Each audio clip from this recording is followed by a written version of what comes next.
Hey everyone, and welcome. Let's talk about one of the most incredible achievements in all of human history, the Egyptian pyramids. I mean, for thousands of years, they've just been sitting there making us feel awe, admiration, and spawning some pretty wild theories. And there's one theory in particular that has captured our imaginations more than any other. You know the one? It's the question you see everywhere, right? Fueled by TV shows and sci-fi. Did the ancient Egyptians really get a little help from, another world to build these things? It's a fun idea for sure, but what does the actual evidence tell us? Well, the real story, the one that's backed up by decades of actual research, is honestly so much more impressive than any tale about little green men. It's a story of human innovation, of brilliant problem solving, and just sheer, unbelievable determination. So, here's our game plan for this explainer. First, we're going to tackle that galactic question head-on. Then, we'll walk through the clear evolution of how these pyramids were designed. After that, we'll meet the amazing people who actually built them. And finally, we'll just marvel at the genius engineering that made the whole thing possible. Okay, so let's get right to it. Where in the world did this idea of ancient aliens even come from in the first place? Let's be crystal clear about this. The scientific consensus is totally unanimous. After all this time, all the digging, all the analyzing, archaeologists have found absolutely zero evidence. Not a single alien tool, not one otherworldly blueprint, not a single material that can't be explained by good old-fashioned Earth geology. The whole ancient astronaut theory, it's a modern invention. Makes for great television, no doubt, but it has nothing to do with actual science. See, the thing is, the pyramids didn't just pop up on the landscape perfectly formed, and the key to understanding how they were built is to realize they were the final product of a long and very human process. Because when you look at the evidence, you see a clear trail of trial and error.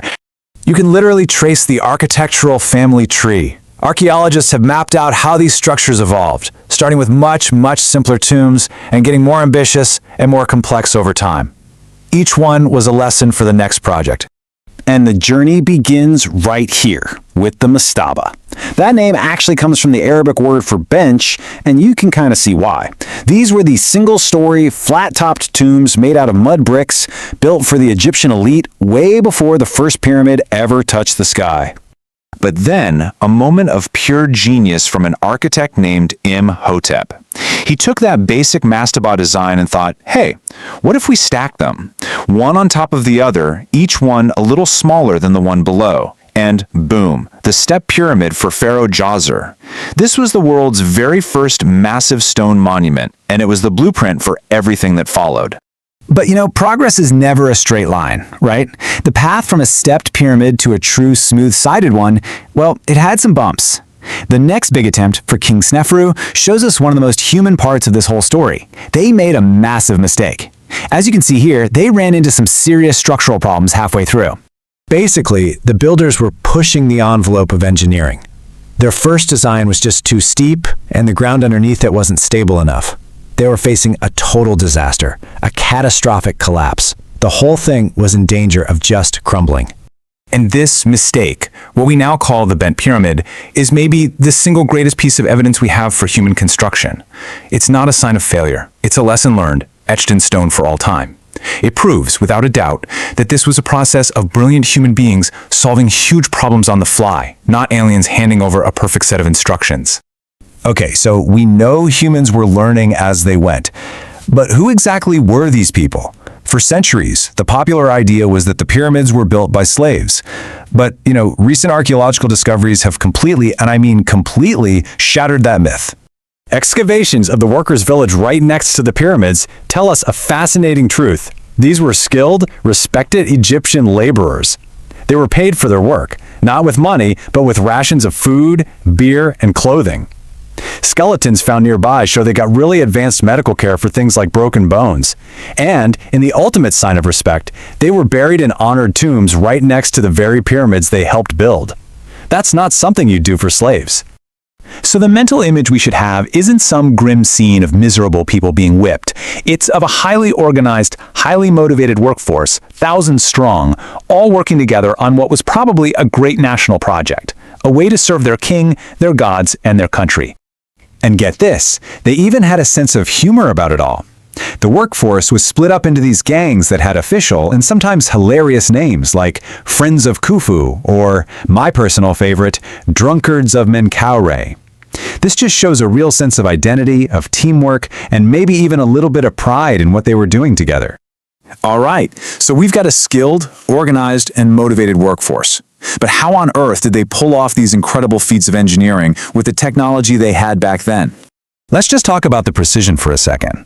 It is mind-blowing. The base of the Great Pyramid covers 13 acres. That's huge, and yet it's almost perfectly level. From one corner to the opposite corner, the height varies by no more than 2 inches. It's an unbelievable accomplishment, and they did it by carving the bedrock itself. Now, what about moving the millions of stone blocks, each weighing about 2.5 tons on average? The solution was simple, but absolutely brilliant physics. They used these big wooden sledges, right? But instead of just dragging them across the dry, loose sand, they had a worker walk in front and pour water on the sand. This one simple trick hardened the sand and cut the friction in half, making the impossible possible. And what about lifting? How did they get those heavy stones up so high?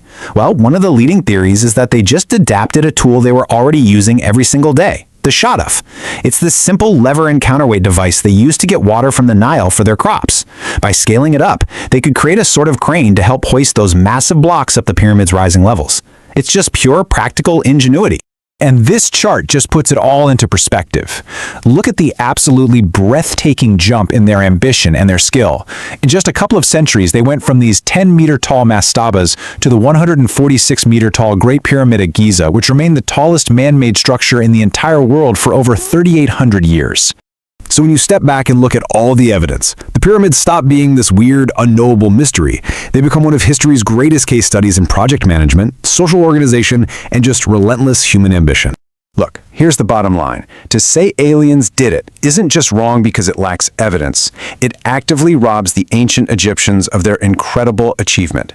It dismisses their genius, their failures, their ability to learn, and their entire legacy. The real story of the pyramids reminds us to look for the evidence of human brilliance before we jump to these wild, fantastical conclusions. And it leaves us with one last thing to think about. What other marvels of the ancient world have we failed to fully appreciate as the masterpieces of human ingenuity that they really are?